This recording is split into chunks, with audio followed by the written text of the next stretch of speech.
Frères et sœurs, c'est avec beaucoup de joie et beaucoup d'émotion que je vous retrouve ce matin après ces quelques jours de repos que j'ai pris.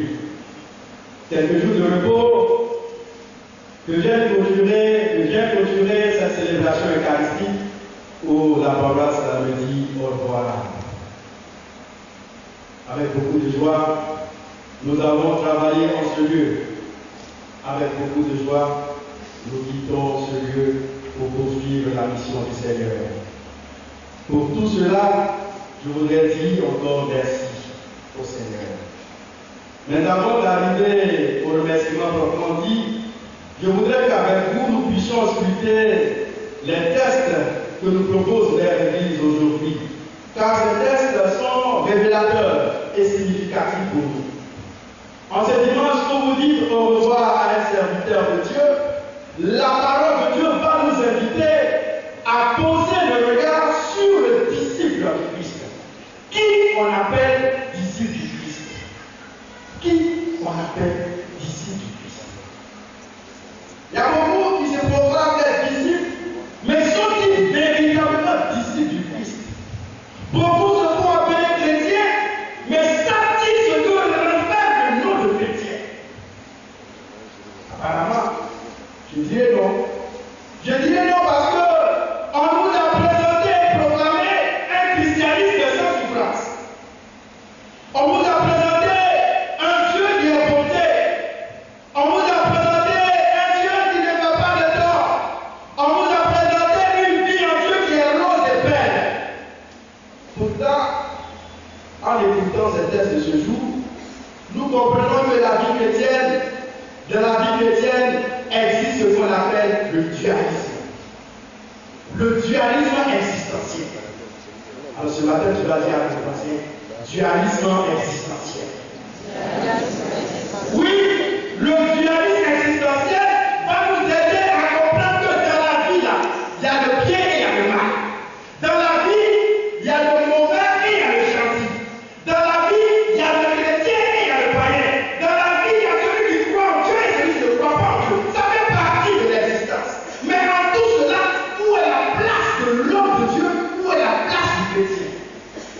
Jérémie va nous rassurer pour nous dire que nous, la notre existence, nous, la notre appel, c'est un appel qui est basé et fondé sur l'amour. Et l'appel qui est basé et fondé sur l'amour. Si nous avons compris cela, nous avons compris tout le message chrétien. Si nous avons compris cela, nous comprenons en même temps que le dualisme existentiel fait partie même du projet de Dieu.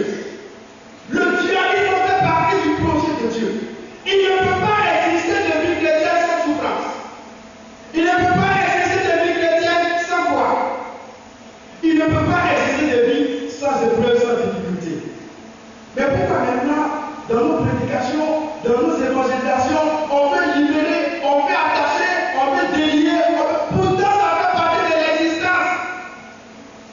Mais c'est ça qui permet d'apprécier la beauté et la valeur de la vie.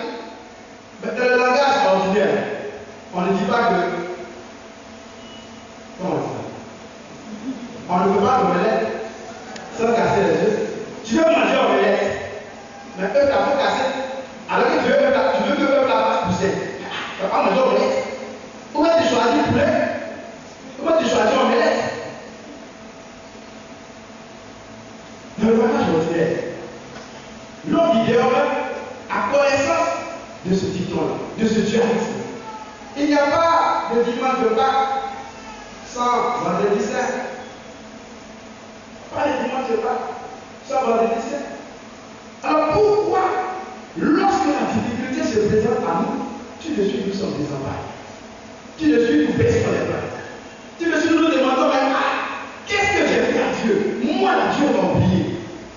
Non, mes frères et mes sœurs, je l'ai dit, si nous sommes sûrs et convaincus que nous avons été créés par l'amour et pour l'amour par Dieu, tous les événements de notre vie n'auront devant nous aucune emprise. Tous les événements ne pourront pas nous effrayer. Dis à ton voisin, tu as été créé par l'amour. Oui, nous avons été créés par l'amour, c'est pour cela que Jésus a dit, Seigneur, tu m'as séduit et je suis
vie qui est menacée. Voici le dualisme. Autrement dit, l'esprit de Dieu est différent de l'esprit du monde.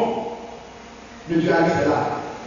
L'esprit de Dieu est différent de l'esprit du monde. Dualisme. Et ça fait partie de l'existence. On peut, pas.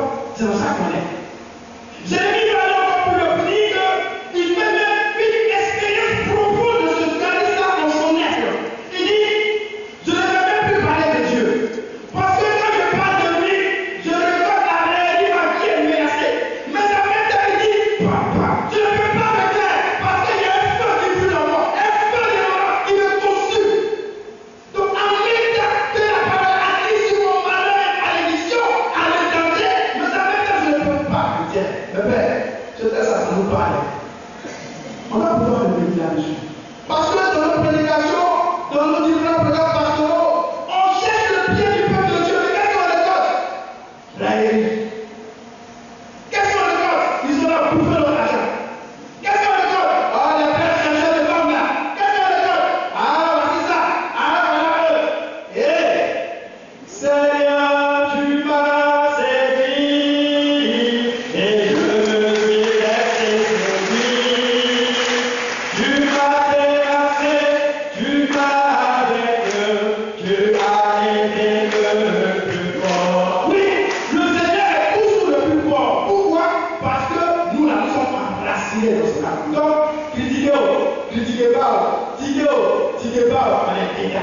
Et on avance. Oui, c'est le dualisme là de l'existence. C'est ce dualisme de l'existence. Mais avec cette expérience de Jérémie, nous allons aller encore un peu plus loin. En regardant la page de l'évangile, regardez, le dimanche dernier, Pierre, qui avait la belle profession de foi de Césarée en disant, Jésus, tu es le Messie, tu es le Fils de Dieu. Jésus lui dit, va parler fort. Ce que tu viens de dire là, c'est mon Père qui a révélé cela. Aujourd'hui, à toi. Jésus dit à Pierre, arrière de moi, Satan, tu as un obstacle sur mon chemin. Ah, Pierre, l'homme de foi, est devenu aujourd'hui l'accompagnateur de Satan ou Satan lui-même. Autrement dit, en l'homme, il peut exister le bon et le mauvais.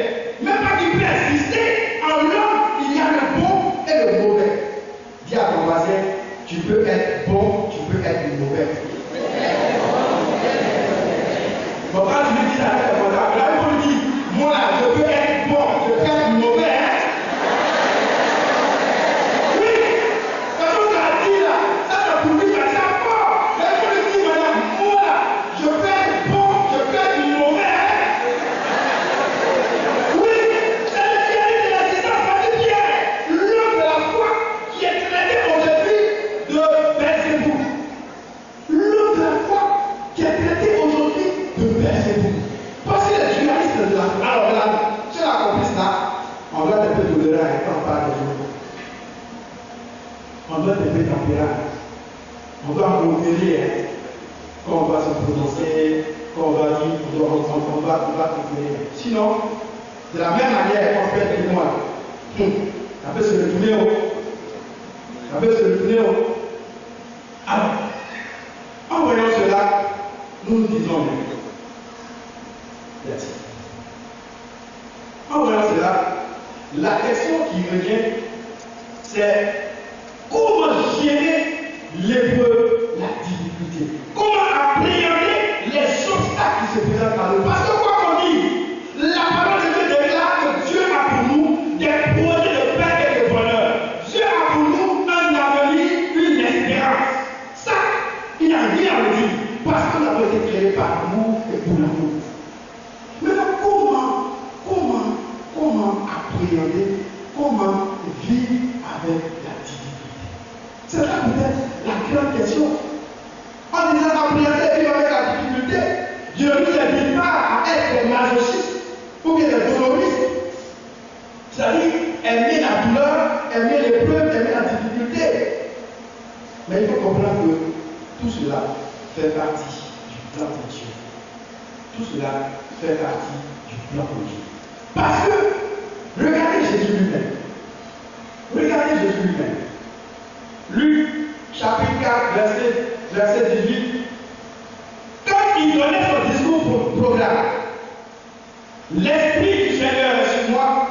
Il m'a envoyé proclamer la bonne nouvelle.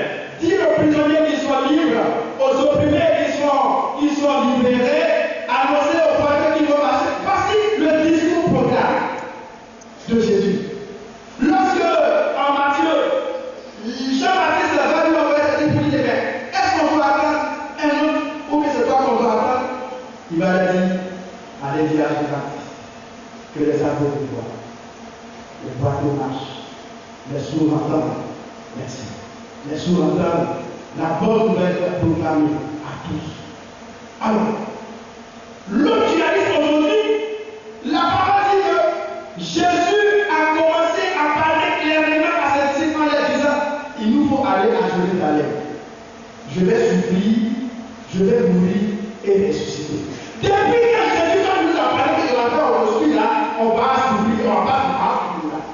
Maintenant qu'on est avec toi, maintenant qu'on te suit là, maintenant on va souffrir. C'est maintenant que la souffrance, ça a commencé. C'est maintenant qu'on va te suivre là, c'est maintenant là que je vous dis qu'il y a souffrance dans la paix là. C'est maintenant. Maintenant qu'on a tout quitté, on a tout laissé, on se dit que maintenant on va commencer à manger là, c'est là que je vous dis qu'il y a souffrance dedans. Dualisme de l'existence. Dualisme de l'existence. Mais mes frères et sœurs, que ce dualisme nous fréquente. Je l'ai dit, si nous comprenons que nous avons été créés par amour et pour l'amour, nous n'avons plus à avoir peur.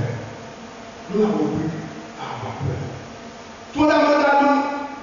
Fondamentalement, le message chrétien ne va pas sans souffrance.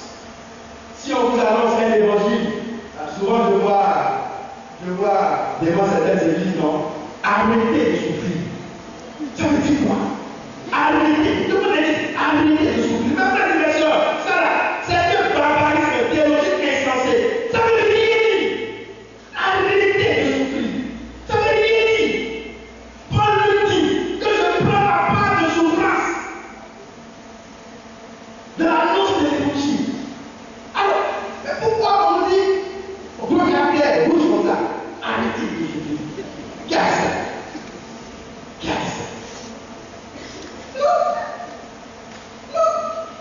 On va pas arrêter de souffrir. Mais c'est pas comprendre maintenant l'événement de la souffrance, comprendre l'événement de l'épreuve, comprendre l'événement, quel obstacle, quelle est la difficulté. Et si on a compris cela, on mène une vie tranquille et paisible. Quand on a compris cela, on mène une vie tranquille et paisible. Comment alors comprendre la souffrance? Comment alors comprendre la difficulté? Paul dans la lettre de Romains dit, en toute chose, il faut demander à Dieu et rechercher ce qui est bon, ce qui lui plaît, ce qui est parfait. Est-ce que devant l'épreuve, devant la souffrance, devant la difficulté, est-ce que nous posons un discernement? Est-ce que nous posons un discernement? Ça, c'est important. Il faut toujours poser le discernement, mes frères et mes sœurs, devant ce qui nous arrive. Il ne faut pas se laisser aller au grand miracle ou du moins à la, comment on dit ça? Ce qui est inférieur là.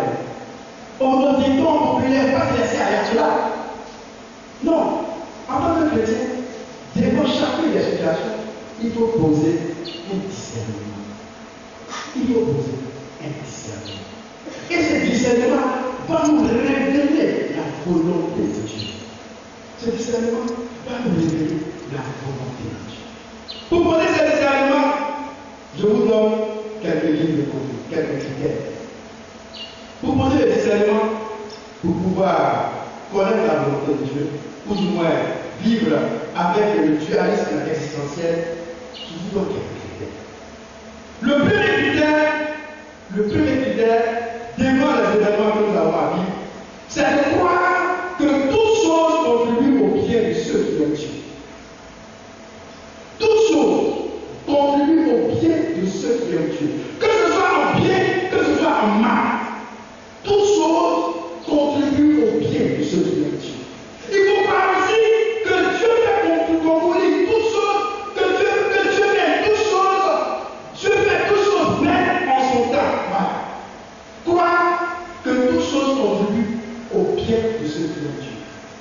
Dieu fait accomplir toutes choses au bien de ceux qui l'aiment. Crois aussi que Dieu fait toutes choses belles en son temps. Dieu fait toutes choses belles en son temps. Si ce n'est pas encore arrivé, c'est que le temps de Dieu pour toi n'est pas encore arrivé. Dieu fait toutes choses belles en son temps.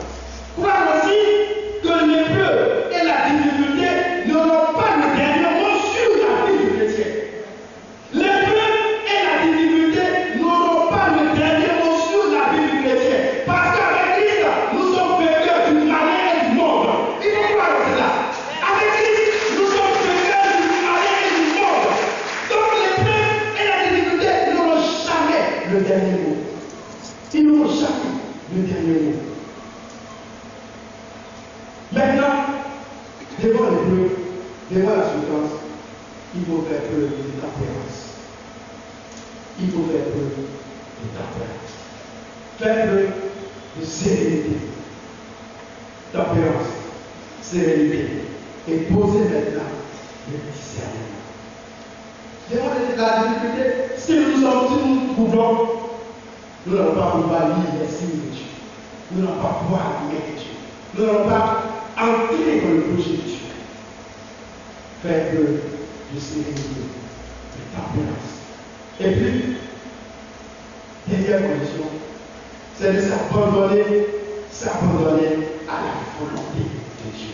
Accueillir et s'abandonner à la volonté de Dieu. Voici mes frères et mes sœurs, comment le chrétien doit appréhender la souffrance, comment le chrétien doit appréhender la difficulté ou l'obstacle. Il n'y a pas à se révéler. Il n'y a pas à maudire Dieu ou à penser que Dieu nous a oubliés. Non. Nous avons été créés par nous. Nous avons été créés par nous. Et c'est l'amour qui nous fait exister. Vous voyez, Père Abraham disait, il disait, si sur la terre, quelqu'un n'a pas de problème, c'est que Dieu l'a oublié. Vous voyez, qu'est-ce qu'il n'a pas? Mais il dit, sur la terre, si quelqu'un dit qu'il n'a pas de problème, c'est que Dieu l'a oublié. Mes frères et mes sœurs, je ne souhaite pas